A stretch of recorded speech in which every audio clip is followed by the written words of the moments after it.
Welcome, class of 2022 students and families. My name is Mr. Kostelik, and I am the college counselor at Schaumburg High School. On my screen, you'll see a college path checklist. I'm going to work with you to go through these items and hopefully touch on them a little bit more to help you with this post-secondary process. First point you'll see is retaking the ACT or SAT. At this point, students should have identified whether or not they will need to retake that and if it's necessary to send to their school. Many schools have decided to go test optional, and the SAT or ACT may not be needed as a factor of admission. Second, and most important, meet with your counselor early and often, whether you're working with your direct counselor or working with the college and career counselor at your high school. They are going to be your point person when questions arise. This process isn't a smooth process. There's a lot that goes into it. So using that resource is going to be important. Next is identifying which colleges need essays and letters of recommendation. There are three really important things when filling out the application and working toward admission. First is your overall grades. So your GPA and your transcript, that's going to be number one. 2A and 2B is going to be interchangeable. So SATs are going to be important. That could be 2A, if you will. But as those have moved test optional, there's been a stronger need for essays and a stronger importance for them.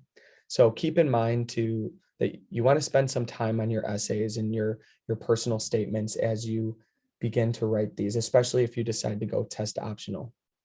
You also may need letters of recommendation. When working with letters of recommendation, make sure that you're working with your teachers and counselors ahead of time to identify one, if the school even requires one. If they don't, you do not need to submit, especially if they do not ask for one. Two is making sure that your recommenders feel comfortable with submitting one on your behalf. So just make sure that you're reaching out ahead of time. Next, you'll see as we go down to apply to colleges, I want to move one slide ahead and looking at application tips. So make sure that you're submitting your applications electronically. Every school will have an electronic option, whether you're going through the common application or going through your school's website. Submit all required documentation that they are asking for. So looking at, are the letters of recommendation required? What essays or personal statement prompts there may be, but also making sure that you submit your transcripts as well. These can be submitted through Parchment.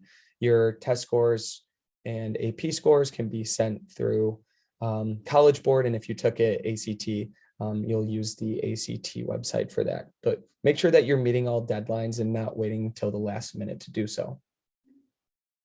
Going back to our checklist, college visits are going to be extremely important in a way for students to identify whether or not a school is a fit for them. So please take some time to get on a college campus, look at urban settings, rural settings, large schools, small schools. So a quick trip idea would be stopping at North Central, a small private school in Naperville, and then going down to Illinois State and or the University of Illinois to get a better idea of a suburban, rural, and large campus feel. Investigate scholarships that may be available at the colleges, making sure that if you apply, will you automatically qualify, or is there going to be a separate application for them? Using local scholarships is extremely important as well. So usually schools will share their sheet where scholarships can be listed. So referring back to those to utilize them. Fill out the FAFSA as soon as possible. October 1st is the first date to do so. All of our schools in District 211 will have a FAFSA completion workshop. So just looking to see if your school will be hosting them and when. But if you need help, just reach out to your counselor and ask for the ISAC reps contact information so they can work with you one-on-one. Comparing your award letter is something that will take place in the spring. So once you get all of your information back, if you've got accepted, that will list your scholarship awards, your financial aid awards, and so on and so forth to give you a better idea of what your college cost will be. Visit your college campuses one final time just to make sure that that is indeed the right place for you before selecting your college, which needs to be done by May 1st.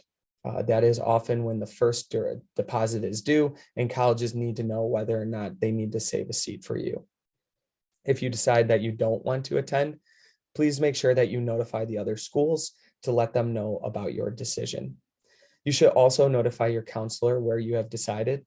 Many of our schools will have a senior exit form, so you can put that information on there, as well as scholarships that you may have been awarded.